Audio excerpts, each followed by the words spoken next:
ایک عالم نے ایک بڑھیا کو چرخہ کاٹتے دیکھ کر فرمایا کہ بڑھیا، ساری عمر چرخہ ہی کاتا یا کچھ اپنے خدا کی بھی پہچان کی؟ بڑھیا نے جواب دیا کہ بیٹا، سب کچھ اسی چرخہ میں دیکھ لیا۔ فرمایا بڑی بھی، یہ تو بتاؤ کہ خدا موجود ہے یا نہیں؟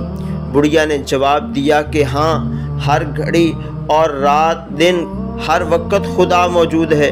عالم نے فرمایا مگر اس کی دلیل؟ بڑھیا بولی دلیل یہ میرا چرخہ۔ عالم نے پوچھا یہ کیسے؟ وہ بولی وہ ایسے کہ جب تک میں اس چرخہ کو چلاتی رہتی ہوں یہ برابر چلتا رہتا ہے، اور جب میں اسے چھوڑ دیتی ہوں تب یہ ٹھہر جاتا ہے۔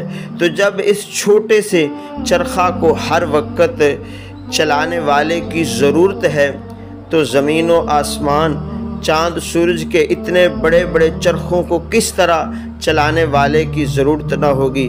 بس جس طرح میرے کانٹ کے چرخہ کو ایک چلانے والا چاہیے، اسی طرح زمین و آسمان کے چرخہ کو ایک چلانے والا چاہیے۔ تو جب تک وہ چلاتا رہے گا یہ سب چرخے چلتے رہیں گے، اور جب وہ چھوڑ دے گا تو پھر ٹھہر جائیں گے۔ مگر ہم نے کبھی زمین و آسمان، چاند سورج کو ٹھہرے ہوئے نہیں دیکھا، تو جان لیا کہ ان کا چلانے والا ہر گھڑی موجود ہے۔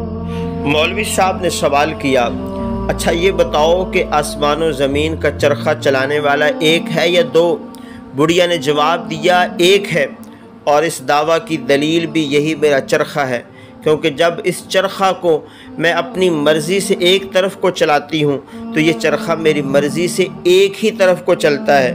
اگر کوئی دوسری چلانے والی بھی ہوتی پھر یا تو وہ میری مددگار ہو کر میری مرضی کے مطابق چرخہ چلاتی، تب تو چرخہ کی رفتار تیز ہو جاتی اور اس چرخہ کی رفتار میں فرق آ کر نتیجہ حاصل نہ ہوتا۔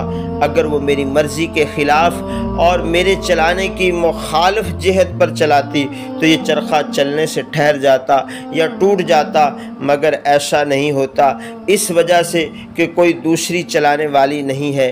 اسی طرح آسمان و زمین کا چلانے والا اگر کوئی دوسرا ہوتا تو ضرور آسمانی چرخہ کی رفتار تیز ہو کر دن رات کے نظام میں فرق آ جاتا، یا چلنے سے ٹھہر جاتا یا ٹوٹ جاتا۔ جب ایسا نہیں ہے تو ضرور آسمان و زمین کے چرخہ کو چلانے والا ایک ہے۔ تو پتہ چلا کہ دنیا کی ہر چیز اپنے خالق کے وجود اور اس کی ایک وحدانیت پر شاہد ہے، مگر عقل سلیم درکار